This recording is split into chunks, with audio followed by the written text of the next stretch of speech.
Okay, so we're gonna do a part two of the story that cleared the Locust story. Okay, so we left off with Troy coming home from 17 hours of watching his mistress having a baby and passing away, and leaving the baby at the hospital, but soon to pick her up within a few days. And then trying to talk with his wife to see if she was willing to work with him to raise the baby themselves. But Tracy wasn't having it. That wasn't her cup of tea. She was like, I don't think so. We can find another family for this baby. And we just gonna start right there.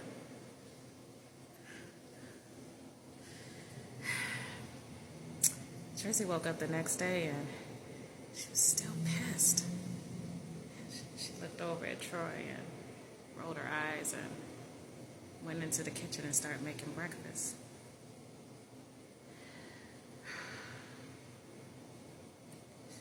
She wound up getting a call. She looked at the phone and just what I needed. Hello? Can you make an arrangement so that I can meet with the family? That's perfect. And okay. And they stay in that bungalow? In the projects, right? Mm-hmm. Yeah, let them know that I will definitely give them like $200 every other week or something.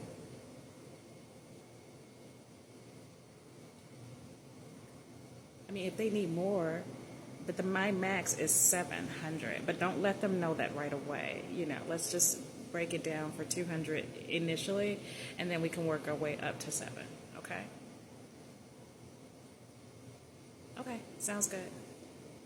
So yeah, let them know that I can be available to them this afternoon about 3 o'clock. And if not today, then we can do tomorrow at 11. So let me know between today and tomorrow. Okay. Thank you, dear. I appreciate you. And that was very quick. I really appreciate you're on it. Okay. I love it. All right. Okay, girl. I gotta go. She gets off the phone. Troy walks up behind her and grabs her and gives her a kiss on the cheek. And good morning, darling. So you're making breakfast, and I didn't think you'd ever feed me again the way you were so upset with me yesterday. Don't be silly, husband. Of course I'm feeding you. I need my man strong. And listen, Troy. I know this is hard for you too. This can't be easy, but I think I found a really good family, and I'm really excited to place her in good hands. And I'm sorry I can't do more. I wish I could. I just don't want to be reminded of something that tore us apart.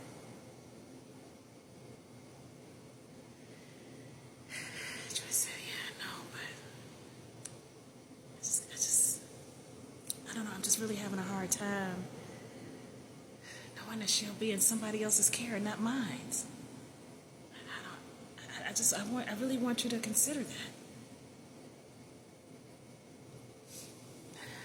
I did consider it, Troy. I considered it. Locust is going to have a family. Tracy, stop calling her Locust. I just thought that would be a befitting name for her.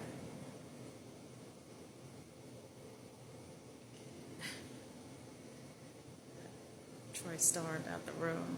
He said, don't worry about breakfast. I'll get some on the outside. Tracy was like,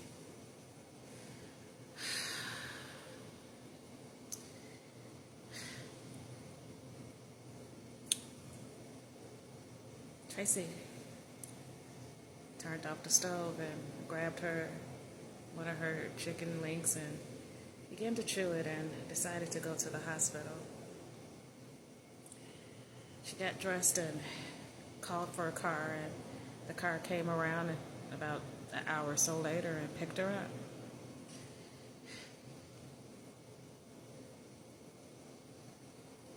She headed to the hospital. She wanted to see that baby. She wanted to see what she felt when she looked at it.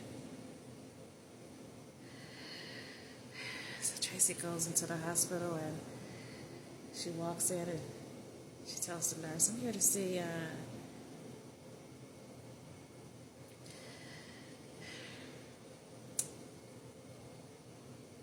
Vanessa Johnson's baby.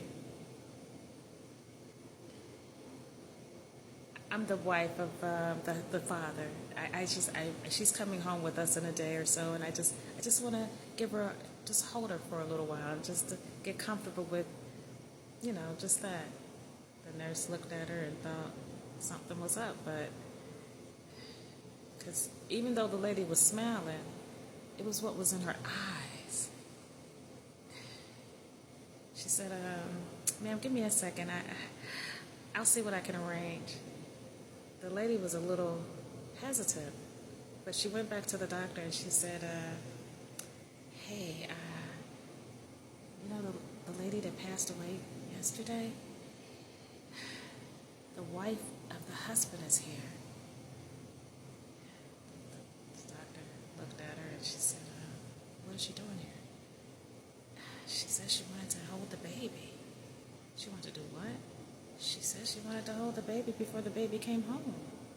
She said, okay. She said, yeah, let's arrange it. She said, let's just go ahead and take her back to the nursery, and then I'll meet her there in the nursery. Just to, to monitor and see what's going on. So she went back up to the front desk and she said, ma'am, I'm going to take you to the nursery. Tracy said, well, thank you so much, dear. But it was still something about her eyes that triggered Tracy, and she thought, this lady is evil. Something's not right with her. So they walk back to the nursery, and they get back there, and she said, well, the doctor should be up shortly, and she just wanted you to wait until she get here. But meantime, it's the baby and the third, right here in the front, the third one, with the pink cover on her. So Tracy walked over to the baby and looked through the window, and she was so little. She had a whole head full of hair. Tracy's stomach started turning, and she was trying to find that maternal instinct inside of her, but she just couldn't. And so finally the doctor walked up behind her, and Tracy turned around, and the doctor looked at her and said, ma'am, you okay? She said, I think I got a stomach. I don't know, my stomach just feels a little upset at something I ate this morning. She said, yeah, but I'm fine. Is there any way I can hold the baby? The doctor looked at her and she said, yeah, there's a nursing chair in there. She said, yeah, sure, let's go inside. She said, can I spend some time along with her? She said, unfortunately, ma'am, we have to monitor the visitors while they spend time with the babies, the newborns. It's just policy. Tracy said, okay, no problem. So Tracy goes inside and she sits in the nursing chair, and the doctor picks up the baby and places it in Tracy's arms. And Tracy looked at the baby, and all she could see was her husband's face. But she still couldn't fall in love with it. She was rocking the baby, and the baby she looked so perfect. She looked just like him. Tracy dropped a tear out of her eye. She looked at the doctor, and the doctor looked at her, and she said, I think I'm done. She said, here, we can have her back. She gave her back to the doctor, and she said, we'll pick her up tomorrow afternoon. Is it Wednesday? She said, we'll pick her up Wednesday morning. Okay. So the doctor took the baby and looked at Tracy as she walked away, but